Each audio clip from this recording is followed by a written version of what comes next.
Hi, if you or your children are suffering because of your relationship with your ex-partner, because it's stressed or strained, or maybe they're just not a nice person, this show is for you. Welcome to the High Conflict Co-Parenting Podcast with Brook Olson and Charlie Jewett. Enjoy another episode now.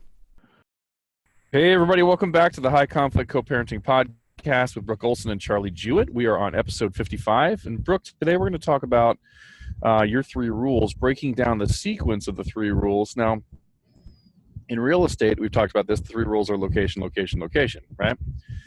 In your world, what are your three rules, and what do you mean by breaking them down? Well, the three rules are always disengage, disengage, disengage. And as we've spoken before, this is not just a repetition. This isn't just going, okay, disengage again.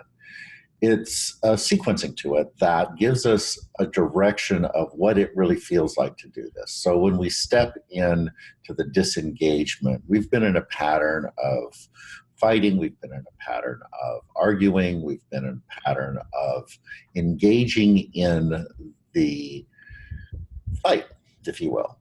Yep. So when we stop it, when we take that first step of disengagement, we're coming into an awareness that we are doing something and we are going to stop doing it.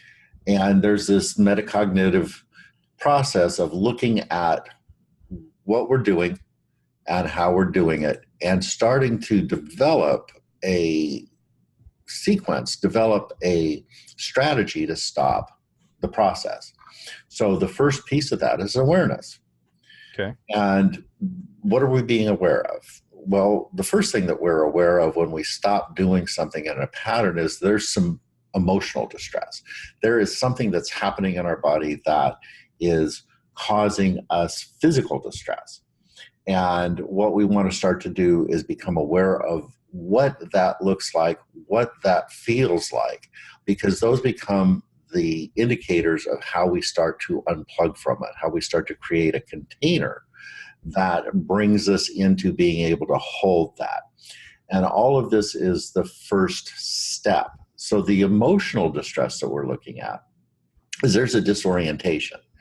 We become disoriented to doing something differently. And when we stop, we look around, we start to feel that I'm not where I used to be in this. I'm doing something that is really different, and it doesn't look the same. My actions don't look the same. How I move in this doesn't feel the same. And sometimes that disorientation creates a lack of focus. There's a overwhelm to it, if you will, because the sensations that come with it are really high, right? Yeah. And while we're in this distress, there's this wanting to lash out. There's this patterning of lashing out. And there's chaotic thought where we're trying to find that one piece that can help us not go where we're trying to go. Right. So there's a lot of resistance to temptation and habit there, right? Exactly.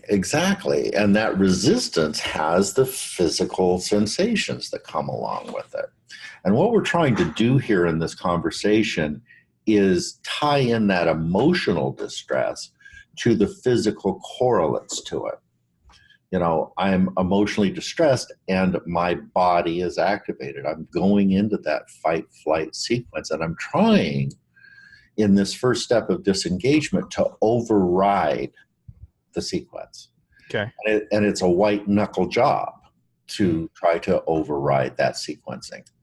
So I'm activated and I feel my heart pumping. You know, my heart rate is up. I can feel my heart pounding. My muscles are pumped up. I want to make a movement. I'm in that flight or fight motion. And there's, you know, because of that primitive sequencing, there is some sense that I'm in danger. And there's that strong impulse, like you said, Charlie, to do something, anything, to relieve this distress. Mm-hmm. And that is the first piece that puts us into the conflict cycle, is that strong impulse to relieve this stress. Yeah. And we have become used to that cathartic release as being that dump of, okay, now I did something, now I can relax. But there's the lack of the cognitive process that says, uh-oh, I just created a sequence. So that strong addictive pattern, that white knuckling, that hanging on to that thread, is what we are trying to override. And then again, what we're trying to create to keep us in the container is to create a better container. So the habits that we're starting to develop in this first motion, in this first movement of disengagement, is the orientation to self, the orientation to our body, that place of breathing, noticing my breath and how shallow it may be or how quick it may be, and just consciously slowing it down. Really just a mindfulness move, right? It is a mindfulness move, and we're moving from reaction into mindfulness. You're becoming aware. Mm-hmm. Because you really can't change anything that you're not aware of in the first place if you're completely reacting, right? Right. Awareness. Okay. And let me ask you a question. For Sure. practical purposes, before everybody's bad at things before they're good at them, for the most part, unless it's some sort of a natural gifting, what are some practical ways to assist with this? Are there some sort of rules or guidelines you can add? Like when you get a text and you feel your heart go up, don't respond for a day or something like that, right? I mean, what can you add that makes room to practice not being reactive? Well, our first movement is the fourth rule, which we've talked about a little bit in the past, and it was kind of an addition onto the first three, which is don't just do something, sit there. Yeah. Tolerate the sensation. Just sit down and wait it out. Yeah. But while we're waiting it out, there's something going on in our body. Right. And what's going on in our body is that rapid breath, that rapid heartbeat, that loading up of the muscles to want to take some form of action. Yeah. And that just doing nothing is the waiting for that to subside. And that really, to your point, Charlie, is the beginning of the creation of the container that is going to hold this energy together. This notion that if I do nothing, that I create nothing. That if I do nothing, my nervous system is going to settle. And when my nervous system settles, then I'm in a different part of my brain. I'm able to do something totally different. But we don't trust that in the beginning. This is the nature of, habit. This is the nature of addiction. This is the nature of wanting to change how I feel because this is uncomfortable. And that container is the piece that allows us to begin to know that this exorbitant amount of sensation that's here is not going to destroy me. Yeah. That I can do this. And it's that sense of self. And if we bring this concept back a little bit to the idea of parts, thank you, Eric, then we are back into that sense of self being able to manage the parts that are in panic, the parts that are in distress, and being able to start to manage the system better, right? Yeah, exactly. So you ask a little bit about what we can do. What are the things that we can stop and begin to do that will take us back into mindfulness, back into ourselves, back into how we slam on these brakes. And one of them is being connected with our breath, and the other is just simply orienting to the here and now. Now, I'm in a room. There's pictures in the room. There's plants in the room. My dog's in the room. I'm in the room. I can feel myself sitting in my chair. Because everything that we're reacting to, as we've talked about before, is a phantom in most cases. There's nothing to be done. There's something out there that I am trying to get ahead of that I don't know what it is. Right. And even if I do know what it is, there's a high likelihood that I don't have to do anything. Yeah. And that orientation process, that orienting process, helps us tap the brakes. It stops the impulse. It allows us to walk away. It allows us not to respond. So awareness, I mean, mindfulness basically means awareness, right? Right. Awareness, the beginning steps, the baby steps of awareness are what you can practice with is name 10 things that are around you, right? Like, Right. Look at your environment. It sounds so basic. It sounds so like unhelpful in some ways, but my girlfriend works with special needs kids at a school, and one of their main techniques, and I think it's the same if you look at the dog whisperer, that guy Caesar, whatever his last name is, right? One of the main techniques is distraction, is like, get them focused on something else when they're starting to go off base, right? Or fall into a pattern of panic or something like that. Right. Know? So the part of you that's going into a panic or going into fight or flight or going into attack, if you can learn with the other parts or with the self that controls all these parts, if you learn to distract it. And one of the ways to distract it is just change the focus, right? Right. And the distraction is away from the distraction. Yeah. The distraction is into reality. The distraction is into the moment. Yeah, as soon as you said that, I thought the same thing. It's like we're actually distracting ourselves back to reality, which is interesting. Right. Keep reorienting to reality. Wait, because we are constantly afraid of and fighting things that have not even happened. They're not even a part of reality. They're a story in our mind or one of the possible of the infinite futures, right? Right. And so if you use reality as your baseline, reality reminds me a little bit of the foundation of a home as we talk about it like this, right? This sort of, you don't think about the foundation of your home, but it's sort of holding the entire thing together, right? Mm-hmm. Coming back to reality as a base, like, hold on a second, what's real right now? I'm breathing in and out, I'm sitting down. I love, one of my teachers, I love when she says, there's only 3 things people do: stand up, sit down, or lay down horizontal, right? And if you're a billionaire or you just lost everything, you're still going to be standing up, sitting down, or laying down horizontally, right? So kind of orienting to like, where am I? What's going on? Coming back to reality is a distraction from the distraction. Right. I remember a day when I was at a water park with my grandson years ago, and he was all over the map. He had some severe ADHD back in the day, and we were on this long line, and he was just going nuts.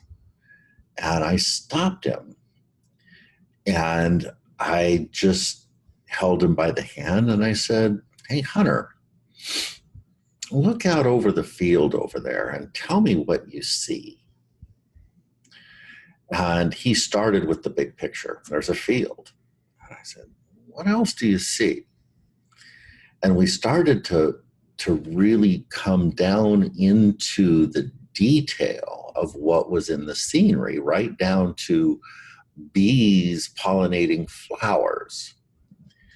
And as we did that process, he got calmer and calmer and calmer, because that ADD, that ADHD is just a hyperactivation in the nervous system of something that he had no idea of what was going on as a 7-year-old. Yeah. But as we brought him into the moment, there was no activation other than, wow, all of these things are going on around me. Isn't that interesting? And it calmed him down. And this activation that's happening in the conflict with these people that are in this all of the time is nothing short of that. And what Eric has taught us with this parts conversation is that was you and your grandson, but you can do that as self to one of your parts. You can take leadership of yourself, right? Mm-hmm. And talk to one of your parts and say, "Hey, bud, like, look out over the field. What do you see going on over there? Right. Yeah, right. And what's so crazy is it almost sounds schizophrenic. It almost sounds like you're young and immature if you're talking to yourself. And the reality is that's probably the picture of maturity and responsibility and calmness, is the person that understands, no, we're not just one part. And if you let your one most aggressive spastic part rule everything, no, you're like a child. You're like a dangerous child. But if you can wrangle those parts and have the mature one talk to the others and say, like, I honor what you're feeling, but can you step back for just a moment and let's reevaluate, right? There it is. Health. Yep. This is self parenting the younger parts. This is me in my mature self parenting those younger parts that are disoriented to me and what's really here, right? It's coming back to self. We haven't really talked about this. Maybe Eric has referenced it, but I'm assuming in this part's teaching, right, that judgment's not a part of it. You're not saying, oh my gosh, I've got a part of me that's like this and it shouldn't be. It's more just the embracing of reality. Like, man, I've got this part of me that's like a whiny little baby that wants to freak out when it doesn't get what it wants, or whatever it is, right? That's scared all the time, or afraid of abandonment when nothing's going, whatever it is, right? The idea is not to judge it and go, I should be like that, or I shouldn't, or I really need to change that. It's more, that dog's bark and I have that in me. Right? It's just reality. Right. And from the internal family systems model that Eric refers to so often, the concept, the notion that all parts are welcome. There you go. Is what we really want to get to. It's like that piece is got some nasty distortion to it, and whatever it is, let's bring it up and let's welcome it into the conversation and see what it has to say, and not shame it or not push it back or not judge it, but just to be in relationship with it. So it knows that we are paying attention to it, that we care for it, and that we welcome it. Yeah, it's really interesting. Yeah. And then, as we're building this container through this orientation to self and to the parts that are being activated in this, we're being aware of the beginning of settling and the want to go back to the engagement cycle. So when we feel ourselves starting to settle, oftentimes there's this impulse to go back into the fight, to go back into the activation. There's a strong draw to that negative energy of the fight. And just noticing that as we settle, that settling sometimes can be unsettling. And again, as we deepen into this routine of getting better and better at this first part, this first piece of the disengagement cycle, that we get better at just doing this, because we can't get to the second piece. We can't get to that second step until we've mastered this. Yeah. It's inherent in the progression that we can't do both. We have to get to one. We've got to finish one. We've got to master one before we can actually step into the next moment. Okay. And part of that is, again, this, and it happens to everybody. This isn't something that doesn't happen to each person that's going through this, because inherent in our nervous system, inherent in that fight-flight sequence is, it's dangerous out there. And if I'm not alert all the time, if I'm not in that hypervigilant state with what's going on, I'm going to miss something and I'm going to get slammed. So as we drop back down into that distorted thought of, if I relax, then I'm in trouble, that I can actually step into my relax, notice the uptick, and then come back to the other cycles about orienting and settling it back down. This seems kind of complicated, doesn't it?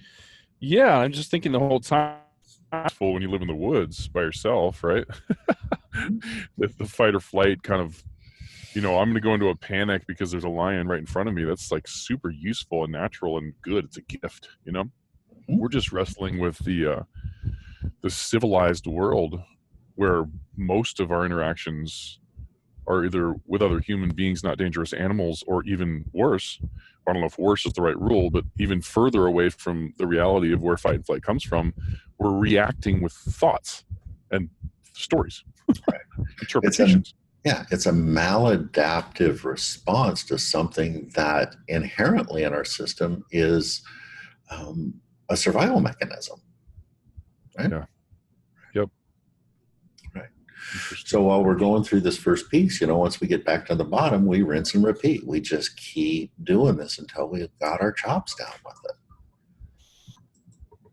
Right. Right.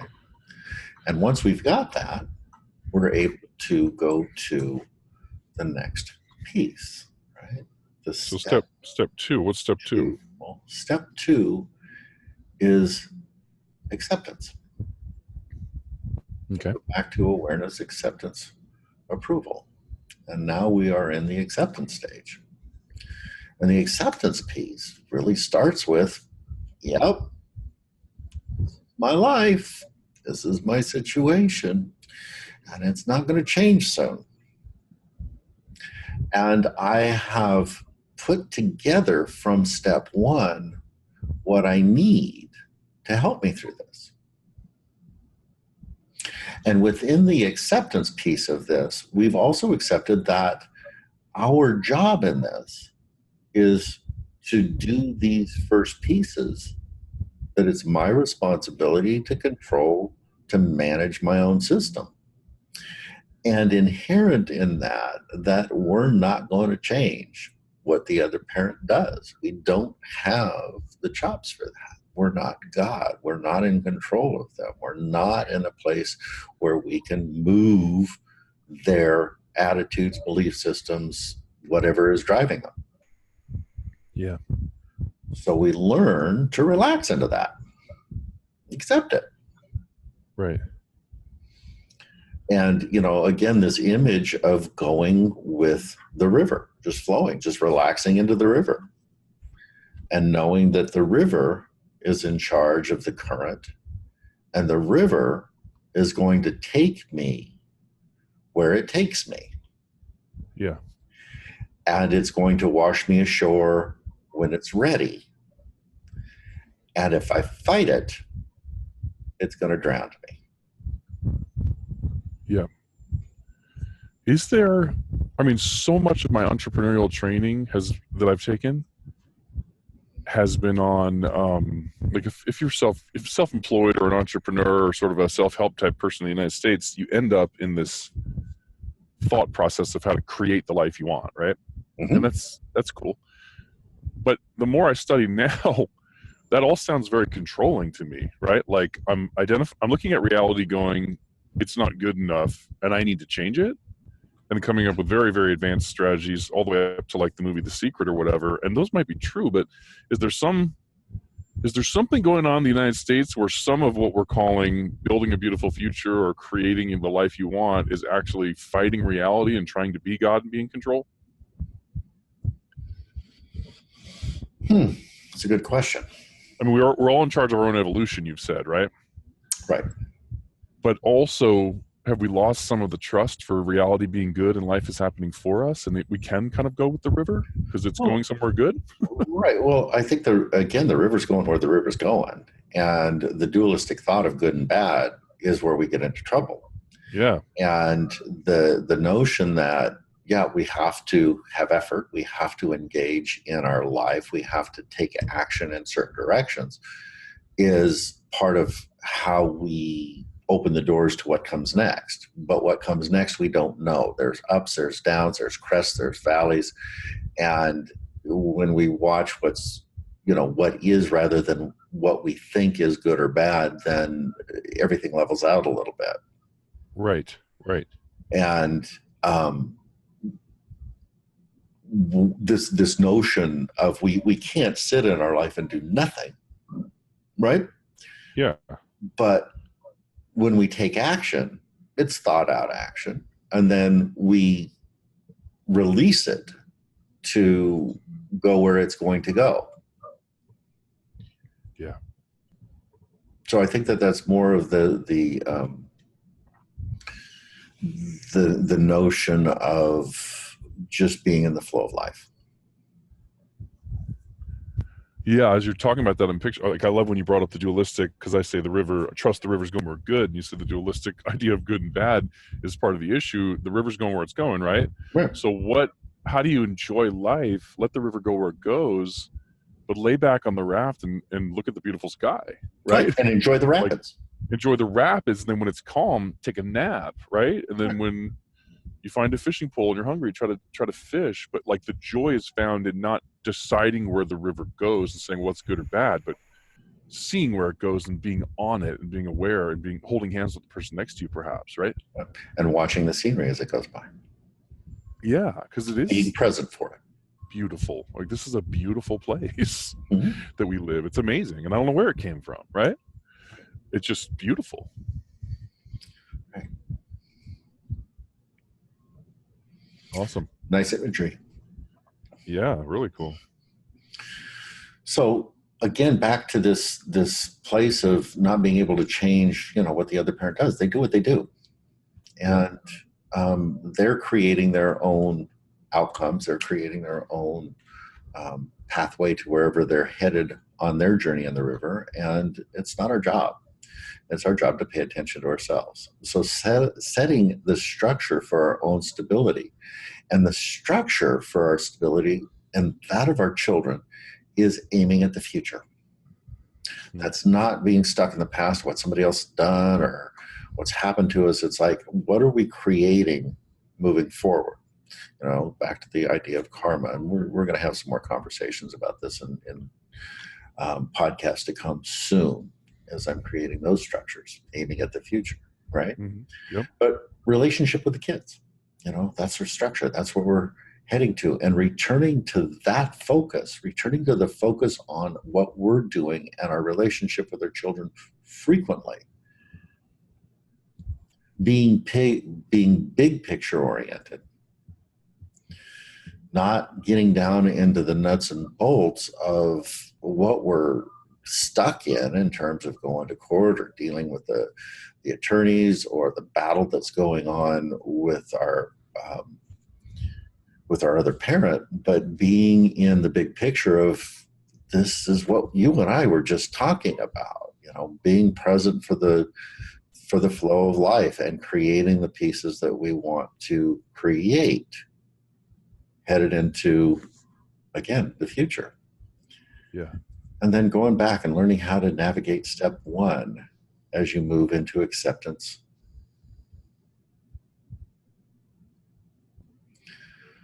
Part of this is tolerating the acting out of the other players. Tolerating, what does that mean? It means kind of accepting. This is what they're doing. They're acting out. They've got some beliefs that they've got to work through. And tolerating the sensation that comes with that. Yeah.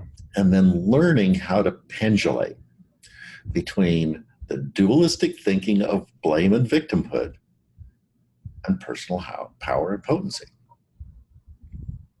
We're going to go back into those other places. We're going to slip into the dualistic thinking of blame and victimhood. It's inherent in who we are as human beings. But again, being aware of that, accepting that that's part of where we're going to go, and having the tools to pendulate back into our personal power and potency. Yeah. Which comes out of, by the way, mastering step one. Yeah. That's where it all starts. That's kind of where it all coalesces. Because again, if we don't get that one nailed, we're in trouble. Yeah. Got it. Yeah. Again, staying oriented to the unfolding and not staying stuck in the past. Right. Which leads us to disengage step 3. And this is the one where we all get caught up. This is the one that becomes difficult. This is the one that I'm kind of coming back to, where when we had an earlier discussion about awareness, acceptance, perspective, was an adaptation on awareness, acceptance, approval. And I'm coming back to approval. Mm-hmm. The perspective is one way to look at it, but the approval I kind of want to stay with. And in my conversations with Eric, we keep trying to tweak this one. I've had conversations with him over the years about disengage, and him wanting to pull me off and take me into some other component of that. And it always comes back to disengage. So here I'm coming back to awareness, acceptance, approval. Mm-hmm. And we look at that and we go, approval of what? Well, approval of what is, coming out of that dualistic concept of good and bad, and finding gratitude and value in the opportunity for the understanding that's put in front of us, and leaning strongly into this is good for me. This is my opportunity for personal growth. Yeah. And being in gratitude that other person is offering me this opportunity to do this. Orienting to the nature of how we all are on some level stuck in our distortions. Right. We're all stuck in our distortions. And they're in theirs and I'm in mine, and this is our river. This is where we're flowing. And to be aware of the surroundings of our own distortion, and to try to come out of that into what is really below it and that's driving us. Yeah. Focusing on waking up to our own distortions and seeing how we can change. Yeah. Right? Yeah. And what we're trying to change is that generational progression of the epigenetic expression of behavior for ourselves and for our children. This is what we're trying to change. And this is being an approval of having that deep opportunity to change our genetic makeup, to change our DNA, to move into something that is deeper and greater than anything that we could have possibly had an opportunity to do had we not had this. Right. And this means getting out of blame and taking responsibility for creating the change.